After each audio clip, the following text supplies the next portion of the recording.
Bonjour, j'ai la joie aujourd'hui de partager l'épisode d'un miracle de l'Évangile qui est relaté par Matthieu, Marc, Luc et Jean. Et les 4 évangélistes en arrivent à la même conclusion. Tous furent rassasiés. Ce miracle est le miracle de la multiplication des pains. Vous pouvez le lire en particulier dans l'Évangile selon Jean au chapitre 6. Nous découvrons qu'une grande foule était avec Jésus. Jésus leur avait parlé, il les avait enseignés. C'était le moment de se séparer. Et Jésus ne veut pas renvoyer tous ces gens avides sans leur donner à manger. Il sait qu'il pourrait manquer de force, un peu comme on dit à La Réunion, le goni vide, il ne tient pas debout. Alors il veut faire quelque chose pour eux. Il demande à ses disciples qui sont là, la foule est grande, il leur demande de les nourrir. Il leur dit donnez-leur à manger. Et ceux-ci réfléchissent, ils font quelques calculs financiers. Il n'y a pas assez d'argent. Ensuite, c'est tard. Après, il n'y a pas de boulanger, etc. Donc, ils sont un peu démunis. Et il y en a un qui rencontre un jeune garçon qui est dans la masse de gens qui sont là, 5 pains, 2 poissons, peut-être le petit pique-nique qu'il a amené ce jour-là dans son panier pour aller se promener, mais 5 pains, 2 poissons pour toute cette foule. Qu'est-ce que cela pour tant de gens? Je voudrais vous dire que même s'ils avaient eu les sous, même si on avait trouvé un boulanger, en quelques minutes, aucun boulanger n'aurait pu faire autant de pain pour autant de gens. Donc on se retrouve devant une impossibilité, on se retrouve devant une impasse, mais Jésus sait ce qu'il va faire. D'ailleurs, il sait toujours ce qu'il veut faire et ce qu'il va faire. C'est pour ça qu'il est bon de remettre nos vies entre ses mains. Lorsque Jésus va prendre les opérations dans cette multiplication des pains, c'est parce qu'il sait ce qu'il allait faire et ce qu'il doit faire. Jésus sait toujours ce qu'il faut faire dans notre vie. Nous ne le savons pas trop souvent. Nous sommes devant des embarras, des limites, des incapacités, ça c'est évident. Mais notre vie entre les mains de Jésus est entre de bonnes mains. Avez-vous déjà remis votre vie entre ses mains? N'hésitez pas à le faire, il agira et il vous fera du bien. La première chose que Jésus fera en prenant la situation en main, c'est qu'il va faire asseoir les gens. Il dit « faites-les asseoir ». Et Jésus ne va pas les faire asseoir sur des aiguilles, Jésus ne va pas les faire asseoir sur des pierres inconfortables. L'évangile de Marc qui relate le même récit nous dit que Jésus les a fait asseoir dans de l'herbe verte. Un peu comme nous, quand en famille, on va faire un petit pique-nique, là, par exemple chemin Volcan, et qu'en famille, on est à l'aise, on est tranquille de s'asseoir dans l'herbe. Eh bien, Jésus nous met à l'aise. On est loin, de ces carcans de la religion qui nous disent « ne fais pas ceci, ne fais pas cela, ne touche pas ceci, ne touche pas cela ». Jésus nous invite à venir à lui. Il veut tranquilliser nos cœurs. Il veut nous mettre à l'aise pour permettre que nous puissions trouver le repos, la quiétude, la tranquillité. Il est dit dans un des psaumes les plus connus, « L'Éternel est mon berger, je ne manquerai de rien. Il me fait reposer dans de verts pâturages. Il me dirige près des eaux paisibles. » C'est dans le psaume 23, verset 1er au verset 2. Oui, Jésus donne le repos. Après les avoir fait asseoir, Jésus va prendre les 5 pains et les 2 poissons de ce petit marmaille qui est là, de cet enfant qui est là, et il va les prendre dans ses mains. Le texte nous dit que Jésus prit les pains, il rendit grâce et les distribuant à ceux qui étaient assis, il leur donna de même des poissons autant qu'ils en voulurent. Quelle surprise pour ce jeune garçon qui avait dit « Monsieur, monsieur », en parlant à André ou à Philippe, l'un des disciples, « Monsieur, si Jésus le veut, je peux lui donner mon pique-nique, mes 5 pains, mes 2 poissons. » Quelle surprise pour ce jeune garçon de voir le pain entre les mains de Jésus béni, de voir le pain multiplié et de voir que ce qu'il a donné à Jésus, eh bien Jésus, avec peu, il a fait vraiment quelque chose de formidable, d'abondant et de colossal. Voyez-vous, Jésus bénit ce qu'on lui donne. Jésus ne prend pas nos vies, nos biens de force. Et ce n'est pas un tyran, il n'est pas un despote. Mais lorsque nous lui offrons notre vie, lorsque nous lui offrons un peu de notre temps, lorsque nous l'honorons avec les prémices de nos biens, lorsque nous avons un cœur généreux pour lui et que nous lui apportons ce que nous avons, Jésus peut prendre cela entre ses mains. Et entre ses mains, ce que nous lui offrons est béni. Vous savez, votre vie, vous pouvez la garder pour vous-même. Jésus ne la prendra pas de force, mais si vous la gardez pour vous-même, vous la perdrez. Tandis que si vous la perdez en apparence, entre guillemets, à vos yeux, mais que vous la remettez entre les mains de Jésus, votre vie, vous la sauverez. Et entre les mains de Jésus, elle sera utile.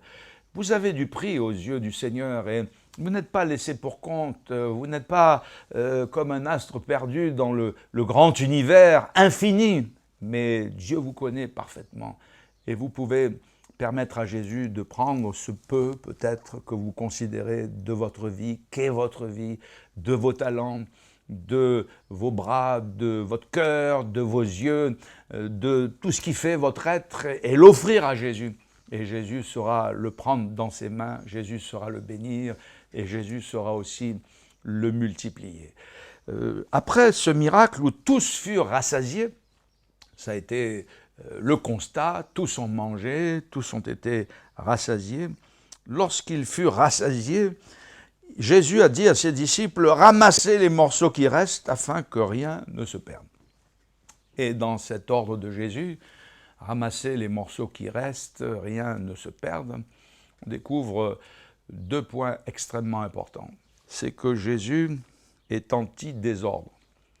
Jésus est anti-saleté. Jésus est anti-panique.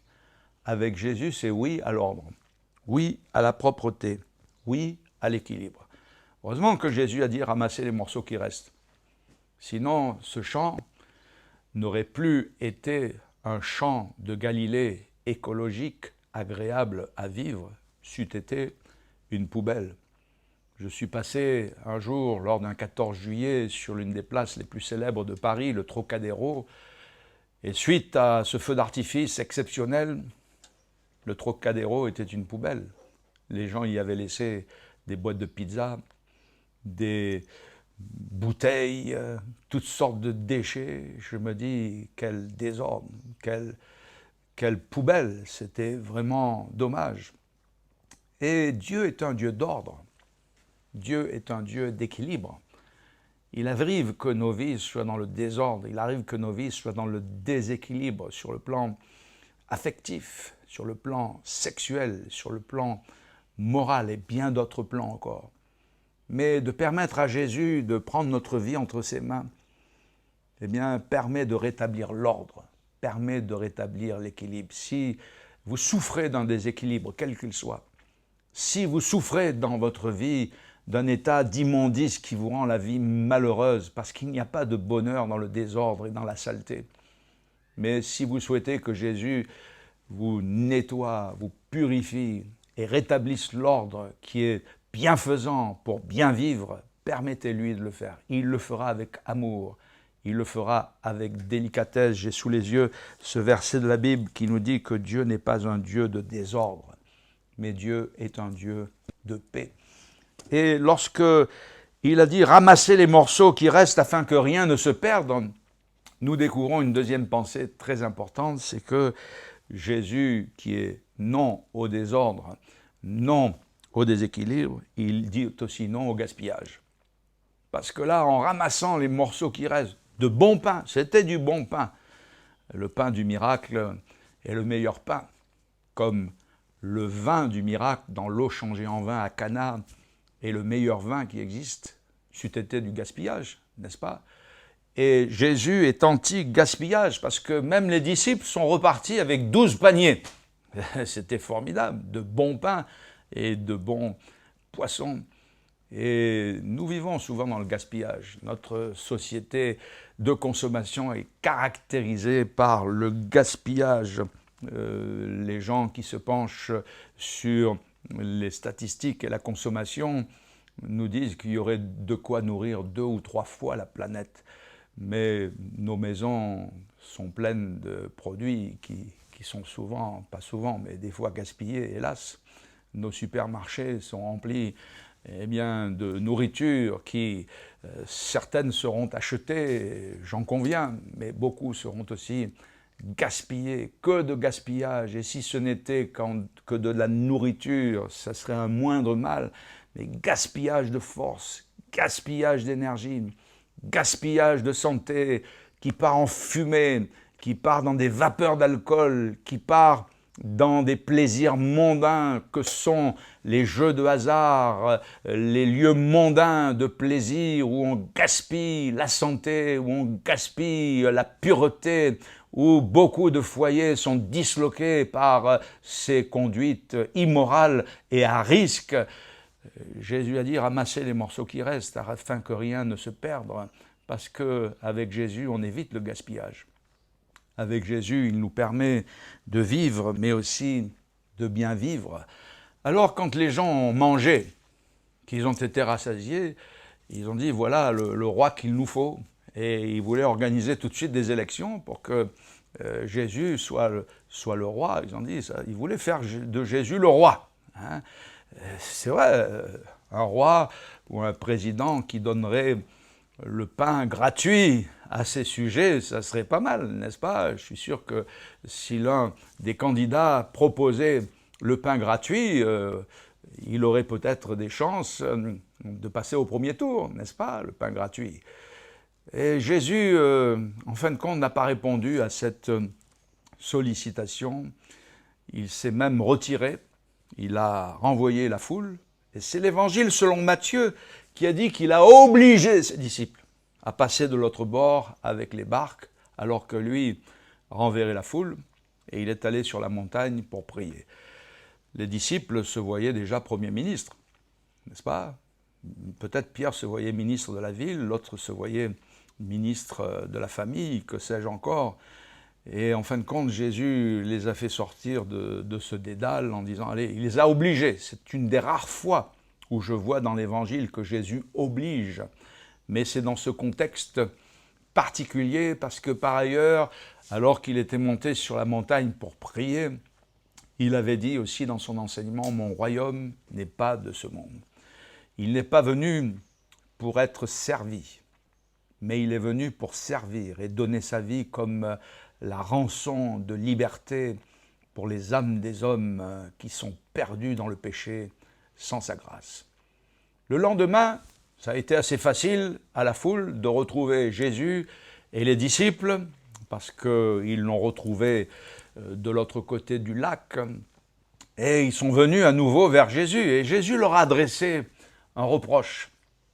Il leur a dit, « Vous me cherchez, ce n'est pas parce que vous avez compris le signe miraculeux de la multiplication des pains. Vous me cherchez parce que vous avez été rassasiés. Votre ventre était plein hier, mais aujourd'hui, votre ventre est vide. Vous me cherchez parce que vous voulez du pain à manger. » Et c'est dans ce chapitre 6 de l'Évangile selon Jean que Jésus va prononcer l'un des plus beaux discours de sa mission terrestre sur le pain de vie, où il dira « Je suis le pain de Dieu, je suis le vrai pain du ciel, je suis le pain qui donne la vie au monde. » Et il dira « Celui qui vient à moi n'aura jamais faim » dans Jean chapitre 6, verset 35. « Et celui qui croit en moi n'aura jamais soif. » La plus grande famine qu'il y a dans le monde, et celle-ci est encore importante dans des pays où il y a la sécheresse, la famine, là où on envoie des fois, hélas, des conteneurs, mais il y a tellement de trafic, de corruption qu'on se demande si ça arrive aux pauvres ou aux gens nécessiteux. Cependant, la plus grande famine n'est pas matérielle, elle n'est pas physique, elle n'est pas alimentaire. La plus grande famine, celle dont on parle le moins, mais dont l'Évangile parle, c'est celle du cœur, c'est celle de l'âme de l'homme. C'est une famine spirituelle. C'est pour cela que Jésus est venu. Il est le pain venu du ciel. Il est venu naître dans cette ville qui était annoncée, la ville de Bethléem. Et Bethléem signifie la maison du pain. Il est venu naître pour donner la vie au monde. Il est le vrai pain du ciel, le vrai pain de vie. Il a accepté que son corps, comme un pain meurtri, comme un pain brisé, comme un pain donné, il a accepté que son pain, sa vie soit offerte, soit brisée, soit donnée pour le pardon de nos péchés sur la croix. Et encore, quand il fut ressuscité, il a accompli ce geste très significatif de prendre le pain devant les disciples qui ne l'avaient pas reconnu. Et alors qu'il rompait le pain, qu'il rendait grâce à Dieu, ils ont dit « Il est vivant, Jésus est ressuscité, Jésus est vraiment le vrai pain du ciel. » Et non seulement il est en mesure de vous donner le pain quotidien, car il n'est pas ingrat pour pourvoir à vos besoins et à ceux de votre famille. Il nous a enseigné d'ailleurs à prier en disant « Donne-nous aujourd'hui le pain quotidien ». Et s'il nous a enseigné de prier comme cela, il est en mesure de réaliser ce qu'il nous enseigne et ce qu'il dit dans sa parole. Mais il nous a dit aussi que l'homme ne vit pas de pain seulement, de toute parole qui sort de la bouche de Dieu. Et si vous avez faim, si vous avez soif intérieurement dans votre âme, ce ne sont pas les plaisirs de ce monde qui vous rassasieront, ce ne sont pas les biens matériels qui vous épanouiront, ce ne sont pas tout ce que peut vous proposer ce monde qui pourront combler votre être intérieur. Il n'y a que la présence de Jésus qui la comblera, qui la rassasiera, et vous verrez combien c'est bon lorsque, à l'image de Jésus, dans cette multiplication des pains, il prend ce qu'on lui offre. Offrez-lui votre vie. Et vous verrez combien c'est bon lorsque votre vie est entre ses mains, parce que Jésus sait ce qu'il doit faire, Jésus sait ce qu'il va faire, et ce qu'il fait est toujours merveilleux. Il fait tout à merveille. Que Dieu vous bénisse et qu'il vous accorde abondamment sa grâce.